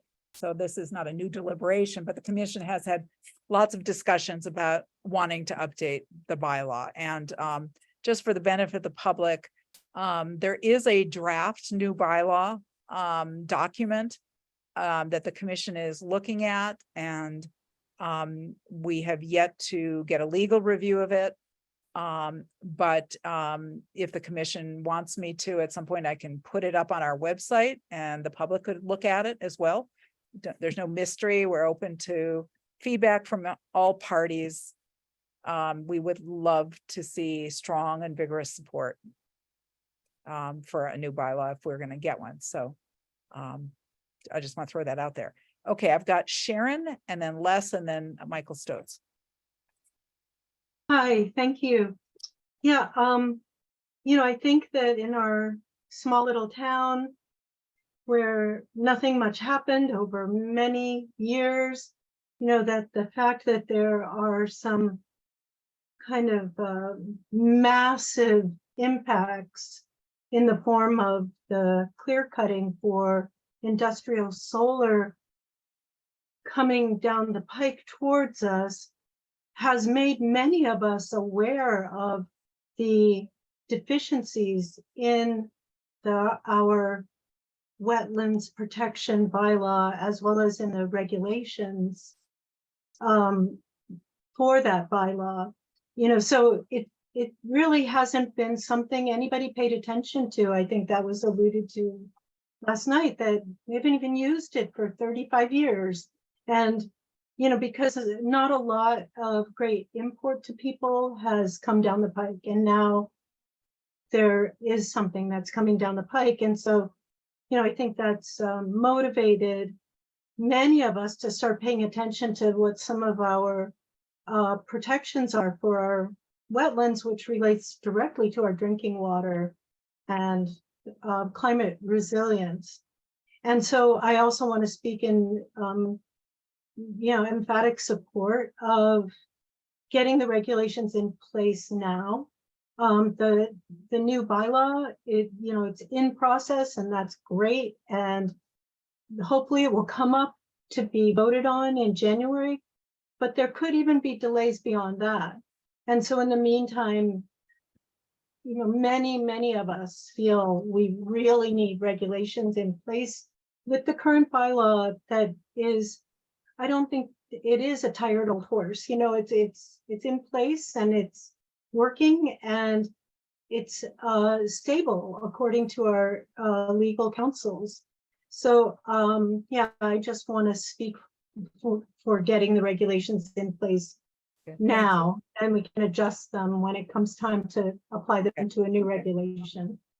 And thank you, Sharon. And this is something that the commission has talked about, and I'll just share it for the benefit of everybody here who has not been at those meetings. But one of the dilemmas that we are find ourselves in is that I don't think there's any disagreement that we would love to see, any disagreement that our town would benefit from a stronger, newer bylaw with updated language. I mean, that is, I wholeheartedly embrace that. It is not assured that a new bylaw would be approved by an annual town meeting. We should not assume that's a slam dunk. It's up to the voters to decide. We are not the collective town meeting here today, and we would need people to turn out and people to vote and support a bylaw. And so it's a complicated process, and we're hoping that tonight's discussion may also help become a springboard for those discussions and conversations townwide about why we need wetlands protections. But one of the dilemmas that we find ourselves in is this whole conversation about our bylaw versus the regulations. And, we have said in past meetings that we understand that we are still bound by this bylaw. We took an oath when we were appointed to uphold the town's bylaws and state laws. And we don't have the authority to put it aside. If we don't have regulations, we've been advised that our bylaw decision-making may expose the town to litigation. And that the best way to protect ourselves from litigation is to have regulations, given the new court case that came down in 2022. So if we hold off on regulations and a year from now at the annual town meeting, a new bylaw gets approved, what do we do in the next year with permitting decisions? Do we put the bylaw aside and stop enforcing it, which I think might be a dereliction of our duty and maybe an abuse of discretionary power? Do we, it might also open us up to claims of being arbitrary and capricious, which could also expose us legally, because if last week we issued a permit under the bylaw and then next week we decide we're not going to do that, I could imagine that landowners and abutters might have some concerns about why we were being selective in our application. So these are questions that we're struggling with. That's why we're here tonight also, is to hear from the town. Okay, Les Lachonic. I lowered my hand. If I have anything to say after the owner, I'll raise my hand back. Michael Stotz. So who's the owner? Hi, Mike Stotts. Michael Stotz, I think. It's Mike Stotts, 26 Lake Drive. Can you hear me? Yes. So, couple things, Miriam. We went through a very arduous process and on our house, and your conditions, I mean, they cost us, I'm just ballparking, $20,000 for rain gardens and everything else. So we were just trying to get approved. We went through the process. We did that. Then I went to the attorneys. I spent probably just as much with them. And they said that based on the regulations, bylaws, what have you, that you didn't have the right to put those conditions on the property. And I have no interest in suing the town or what have you, but what are you going to do about the past mistakes and all the conditions you put on these properties without the proper regulations and bylaws? I don't have an answer for that. Well, you're in charge. You put all the conditions on. I don't think that this is the right platform for us to be responding to that. So that's really not what this meeting is about tonight. It's for us to be But addressing. it does talk about the regulations and bylaws. The attorneys all said you didn't have the right to do all those conditions. You did.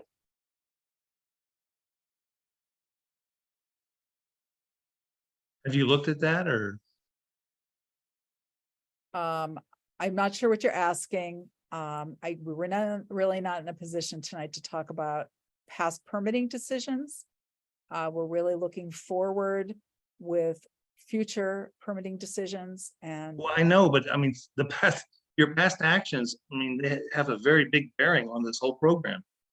30 seconds. Excuse me. wait, Sure. we're not, Carlos, you haven't been called on. Excuse me. I'm going to ask if anybody in the commission would like to respond to that, because I don't really have an answer. That it's really not apropos to what this hearing is about. We can't discuss a particular application or project tonight. That is not on our agenda. We can bring it up. No, just in the bigger picture, the fact that you put conditions on many properties. Using the old regs. Using the old regs and bylaws. Okay, thank you. I think we're going to move on.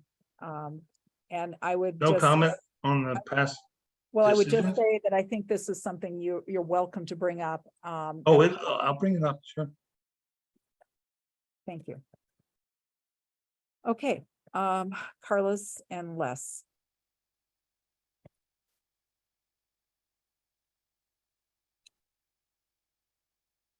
May I Go ahead. go? Carlos, may I go Carlos? right now? Yes, I yield my time. Okay, thank you. This I'll be very, very brief, is I don't have an answer to Mike's question. It's Mike, I think. But I do have a response.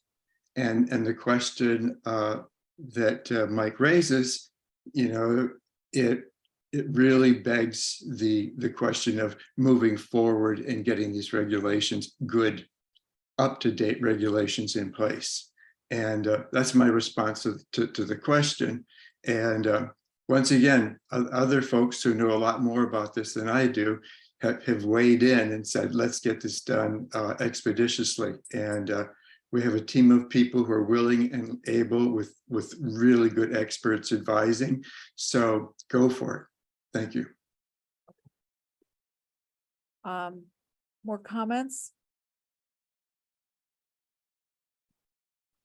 I'm curious, since Donna, you were here and you kind of opened yourself up to answering any questions. Do you have any thoughts about the dilemma that I posed, that we find ourselves in? Go ahead, Ye- Donna. Sorry. So are you talking about the dilemma between the bylaw and the regs? That dilemma? Well, the dilemma in terms of the best path forward to, because I think that everybody wants to make good decisions. We don't want to, we want to make fair decisions to applicants, and we do not want to expose the town to litigation. So, you know, how do we do that and not abrogate? Is that the term, abrogate, derogate, whatever, I'm forgetting what the word, and not kind of relinquish our statutory and obligations. Right. So I think that the regulations that you have under consideration will help you a lot. I think the proposed regulations, they're not only just going to help the commission, but they're going to help applicants and abutters to have a better understanding of what the commission is going to be considering in approving with conditions or denying requests for permits. So yes, as you had alluded to before, changing the bylaw is something it sounds like everybody is interested in. It is going to take more time. It is going to take a town meeting vote. And thereafter, it still isn't effective until it's approved by the Attorney General and then published. So it takes time to do that. You are going to put yourself in a good position going forward. You've heard complaints from a citizen about past action, and as you referred to, looking forward, you are in a good position if you clarify and amend and update the regulations while you are working on the bylaws. It's going to be a lot easier to amend these regulations if they are adopted by the commission to adjust to a new bylaw than starting from scratch. Yeah, thank you. All right, I see Rita. Oh, is there somebody else? No, Rita.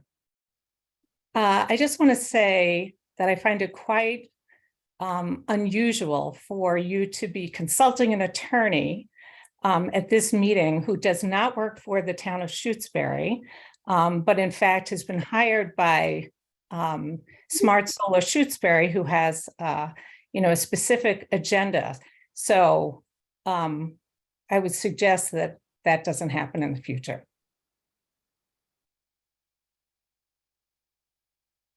All right, Sharon. I want to say that Smart Solar Shutesbury is just a group of citizens, so we have hired counsel to give us clarity about this important issue. And it's my understanding that that anyone in this meeting is free to ask questions and that it can only help to clarify things.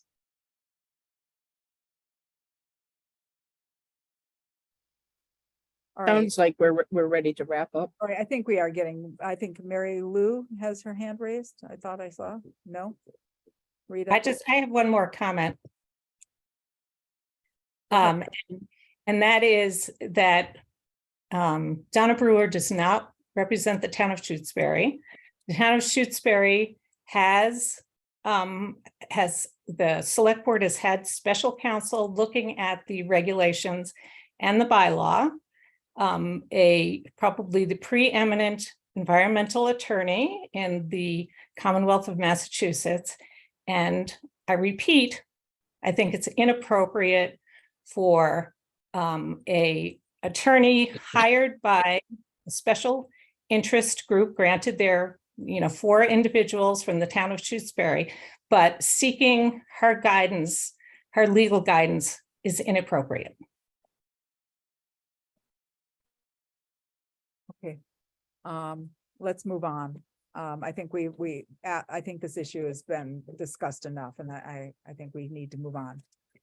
I see Bob Douglas has his hand raised. Yeah, Madam Chair, I'm sorry, just was curious by the last interchanges.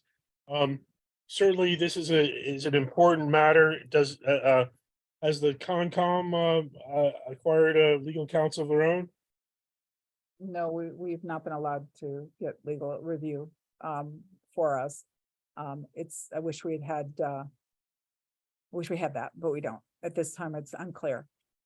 Yeah, it seems to me that would be important to have a legal counsel advising the commission on this very important issue. Just wanted to state that. Thank you. Okay. Mary Lou Conca. Hi, yes. I just want to say thank you to Miss Donna Brewer for coming out this evening and speaking to the people of Shutesbury. I, for one, really appreciate it. Thank you. Thank you. I think we need to wrap up. Yes, and I think it just, I think it's important to recognize and validate that what Rita is saying is correct, that Ms. Brewer is not representing the Conservation Commission. But my understanding is that in a public hearing like this, we can ask questions and follow up and have a discussion with people who are present. And that's really what our goal here tonight was, to have a fruitful and productive discussion. And I think a lot of the issues and points that have been raised tonight have been, helpful and illuminating. And I know I have some things to think about, and I'm sure everybody else on the commission does. So I want to just preliminarily thank everybody. So I see Tracy McNaughton and Katie. Katie had her hand raised first. Go ahead, Katie. And would you give us our last?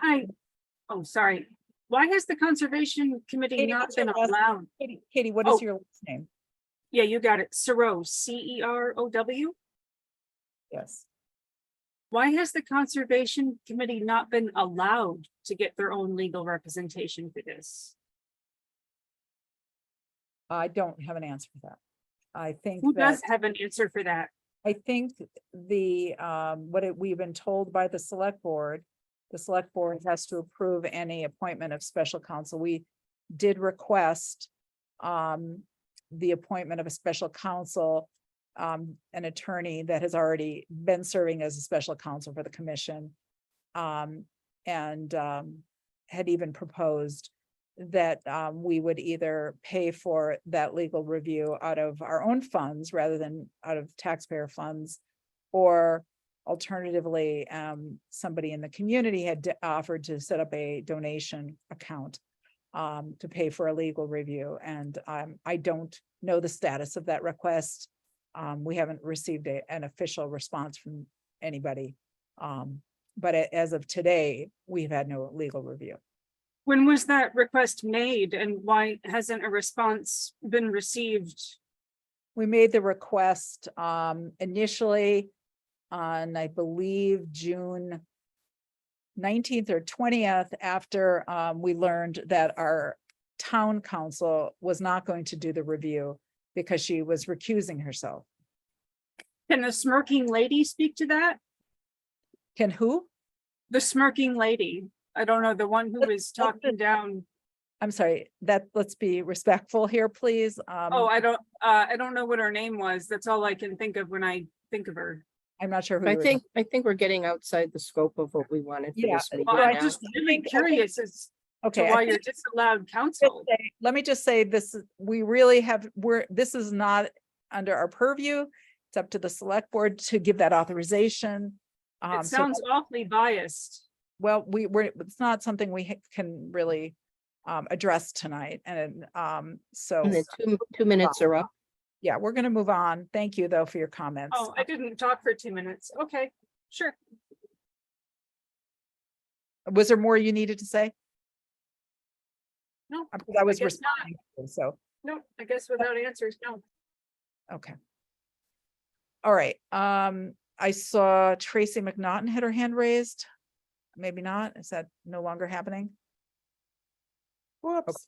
Yes, I did have my hand raised, but I decided to just let it go. Okay. All right, it's 9:02 and I think it is time for us to wrap up. So I want to conclude this. We will be meeting tomorrow night and discussing some of the feedback tonight, but we're not going to have a whole commission at our regular meeting tomorrow night. So I don't imagine we're going to reach any final conclusions. I think I think it's safe to say we'll hope to have a discussion with all 5 commissioners present soon and decide how we're going to proceed. So, and, you know, I anticipate there will be more public meetings and opportunities for people to have discussion with us. So, but thank you for everybody for sticking with us tonight and coming and for caring about these issues and, you know, helping us to do a better job. Thank you, Miriam. Thank you. Okay, I'm going to ask for you, a motion to adjourn. Motion to adjourn. Second. Second. Okay, David, Aye. Stefan, aye. Khan. Aye. And Wilson. Hi. Okay, thank you very much, everybody. And good night. Good night.